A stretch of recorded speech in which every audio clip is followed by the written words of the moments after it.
This is going to be a walkthrough video explaining some of the things to look for with the dehumidifier.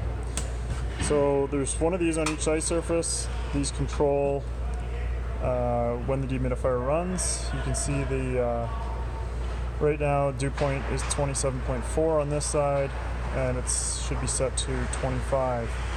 To see what it's set to, you have to press and hold these two buttons, and then you'll see it switch to altitude and then cycle through mode.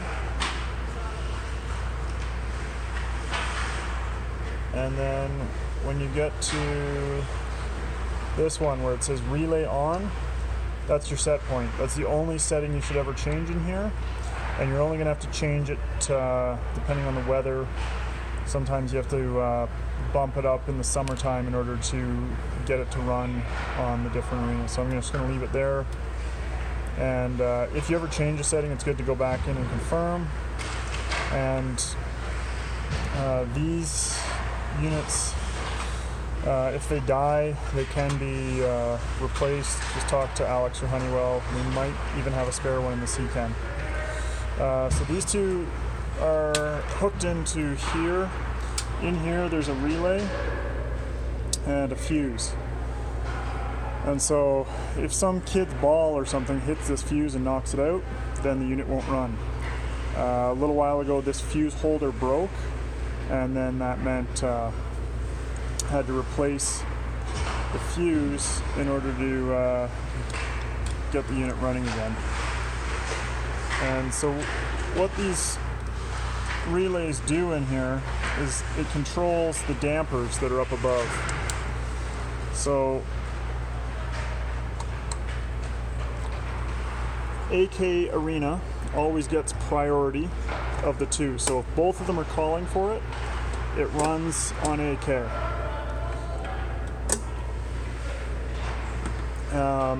If you ever need help with this, Cappy is the one to ask. He's the one that has done a lot of the wiring in here. You can see down there's a spare fuse holder, or a spare relay, so that's a spare one of these relays. And this fuse holder is the exact same as the one in the score clocks, just for reference. So if you look back here, you can see here and here, there's a set of dampers, and then there and there's a set of dampers. Those are what control which side it feeds. And yeah, like I said, AK gets priority, so if it's calling, it runs. If this fuse gets knocked out, you'll hear the unit shut down, because it will think that the fuse is blown even if it's just been knocked loose. So I'm going to put that cover back on, and I'll walk you through outside.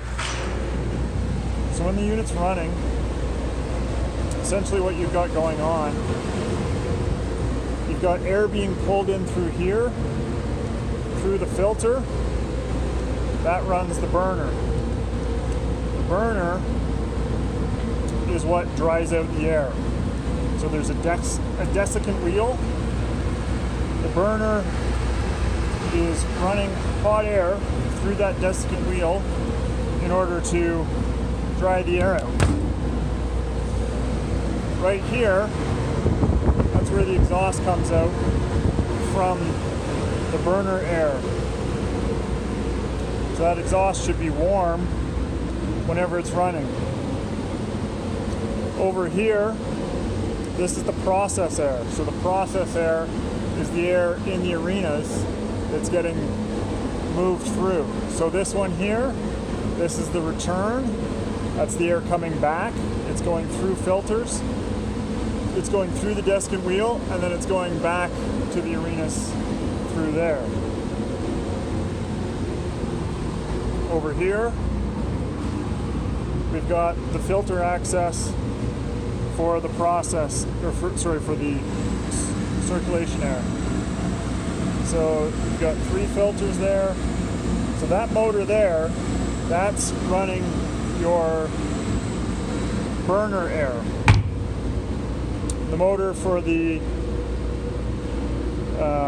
circulation air is back here, and I can't open that one with it running. This here is your fresh air intake. Currently that's closed, and it will probably get set up to modulate based on the air once the new BMS system is installed. So now I'm going to shut the unit off so you can hear me a little better and walk through a little bit of troubleshooting information. To shut the unit off, this is the shut off for it. You switch it off here, and then if you're actually going to be working on the equipment and opening it up, you apply your lock and your lockout tag through here, and that makes sure that it's electronically locked out. That's just the 600 volt feed. There's also the control voltage, so make sure you keep that in mind. This shut off here does not kill the power to here.